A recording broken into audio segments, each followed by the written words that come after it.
started the first half with all of a sudden the Cleveland Cavaliers getting points in the paint, getting anything they wanted offensively, and our decision to not guard them. Then they carried over into the third where they were bombing threes and we couldn't make a shot. That's where it started in the first half. What happened? You got me fired up. Happened in the third quarter, Eddie? Well, I like your aggressiveness. I wish they would have had a little bit of that on the defensive end. Really what happened was that we just didn't guard. And we just got complacent on the offensive end. What we did was we tried to match up Hunt. There was a possession there in the second half where it was right out of a timeout. Jason Tatum does get the ball on the post, but he shoots a shot with 5 seconds left. The fadeaway. It took forever for us to get into our offense, and that was the theme of tonight. It was every single quarter, it took forever for us to get into our offense unless we got a turnover and we were able to push it in transition. But I just didn't like our defense. I didn't like our effort. I didn't like our mindset. I didn't like the way that we came out and attacked this game. Cleveland looked like a desperate team, and we looked like a team that was just trying to, hey, man, we just getting through the motion. We were not connected defensively. If a guy would drive and a guy would help, the helper wouldn't be there. A guy would drive, there would be no help. Sometimes a guy would drive, there'll be 3 guys there. Like, we just weren't in sync today defensively. And Eddie would tell you this. I agree with this. There are some nights, there's some exceptions to this rule, but if you're not in sync defensively, you're not going to shoot the ball well on the offensive end.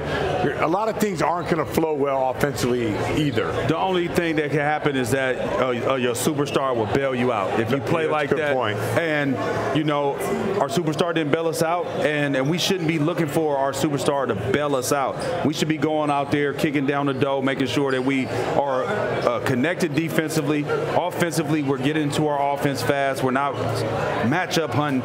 This is the thing. You could matchup hunt without taking forever to get to it. Sure. And so the defense is just engaged and saying, okay, this is what they're doing. We're going to take these gaps away. No, you could get some movement and find that matchup off of other movement. You don't have to just stand in the corner or stand on the wing. Like, exchange underneath. We're talking strategy. No, be honest, there was no heart today. There was no. They didn't play hard enough in my book. There's nothing. They were just playing versus trying to win. Like, there's winning basketball. Your back is against the wall. I didn't see much of that today. No force. It looked no force, no purpose. There you go. Now you have your answer. Thank you. Well, I guess I got to ask you then too, because as we're coming on, talked about it looking a lot like Game 2 of that Miami series, right? So the Celtics go out, they dominate Game 1 against Miami, they dominate Game 1 here against Cleveland, then Game 2 at home. It looks completely different.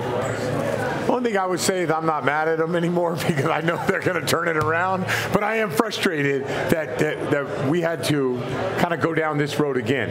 And if you mess around with a game and you don't have great habits moving forward against a really good team, it can come back to bite you. Yeah, I just don't like the lack of effort. I feel like, or attention to detail as far as getting into your offense fast enough, you know, making sure that you're in the right spots. Nobody's getting straight line driven, and then we're over helping, and then when you do help, the help that's supposed to help the helper is not there. All of those little small things, you know, death by 1,000 cuts, and you got to give Cleveland a whole lot of credit. You know, probably thought that, hey, we're just trying to get into a 3-point shooting match. They didn't. I don't know how many they shot. I think it was somewhere around 25. They shot close to 50%. They were 13 of 28. Yeah, 13 for 28. So yeah, they were close to 50%, and that's all because you're getting cracked off the dribble. That's the part that I said, you know, the key to the defense was, you know, you got to have if they're going to take a lot of threes, contested threes. I'm cool with that. And if they make them, you tip your cap. But you can't have them getting open threes because they're cracking us off the dribble. Now they're getting open threes. And then before you know it now, we're over helping for the three, and they're getting easy layups and easy dunks. And to me, that's just a recipe for disaster, and that's what we've seen tonight. If you're a Celtics fan, this was a total disaster. And to me, what's also worst about looking at this whole thing is we came out, we got off to a great start.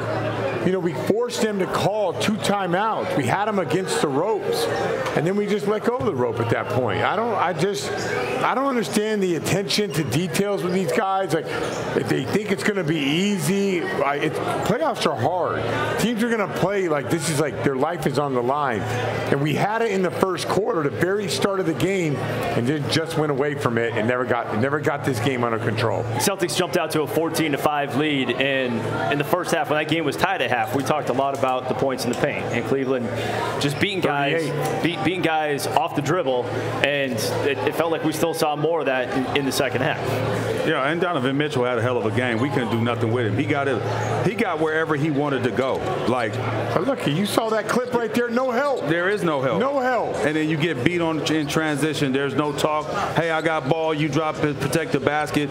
I mean, things happen, but this late in the game, and I'm not pushing the panic button by any means, but it is frustrating and disappointing to see us come out and play with this level of effort, because I feel like we got outworked. I'm just going to say it. I feel like Cleveland outworked us in every situation. And on top of that, you got to look at the coaching staff as well. And I have not said this, and this is not bashing anybody, but, it happens some nights. And tonight was one of those nights to where the Cleveland Cavaliers outworked, outplayed, and the Cleveland Cavaliers coaching staff outcoached our coaching staff. Yeah, we had no sense of urgency. We always thought we were just going to eventually make threes and win this game, and that wasn't the case. What was our counters? Like, besides, we seen what wasn't working. Well, what he's going to say is, I'm asking you. He's saying. No. I'm asking you, what was we the got counters? A lot of open shots. We got to knock them down. We can't let our offense affect our defense. That's a duh. All the cliches. What was our counter though to what they were doing? I mean, but the only counter, when your team doesn't play hard, Eddie, there's no counter to that. There's no counter to, like, guys, we got to play hard. That's the counter. Guys, we got to get into the ball. Guys, we got to, play with more activity. And that play that I was talking about, coming out of a timeout in the fourth quarter, I think 9 minutes left, did you see Derek White, where he had to pick the ball up at? Yeah. He picked the ball up for, now you like this, time is ticking.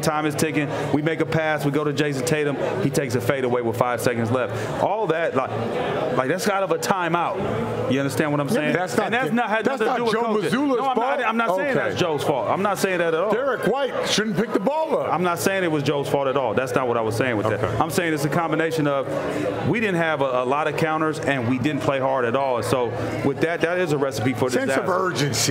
Sense of urgency. Hard. I mean, I'm sure we didn't play with force. Yeah, but when you say that, I think people would look at that and say, there are some possessions where you play hard, then Tom plays hard, but you have to have everybody with that sense of urgency all on the same page. And it didn't feel like we were connected at all. Yeah, because I don't want to say that they didn't play, because they was out there playing and competing and stuff like that. Sense of urgency is the better, and attention to detail is better to say. And then when you watch, I think the gold standard now is the new Minnesota Timberwolves defense. That did not look like that. It looked a long ways away from that. So if that's championship level effort, we're not there yet, or we're not there tonight.